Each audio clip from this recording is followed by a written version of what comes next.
மலை மேலே ஏறுறது ரொம்ப கஷ்டம். திருச்செங்கோட்டில் கிட்டத்தட்ட அந்த 18 வருஷத்தில் ஒரு 1000 தடவை மார்கழி 30 நாள் ஏறுவோம்.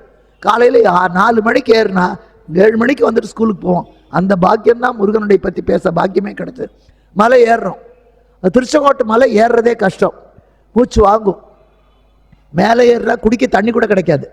மேலே ஏறி பார்த்தா இந்த மலை குகைக்குள்ளதான் அர்த்தநாரீஸ்வரர் ஒரு இடத்துல, முருகப்பெருமான் ஒரு இடத்துல. உத்து பார்த்தா தான் தெரியும். அவன் விளக்கேற்றி சாம்பிராணி போட்டுனா அந்த புகை வேற மறைக்கும். ஏறி வந்த களைப்பு வேற. அந்த களைப்பில் கண்ணை இருட்டில் தெரியாமல் போக உத்து உத்து பார்க்கணும். எத்தனை தடவை பார்த்தாலும் அந்த முழுசா பார்த்த மாதிரி ஒரு உணர்வு வராது. அர்த்தநாரீஸ்வரரை பார்க்கலாம்.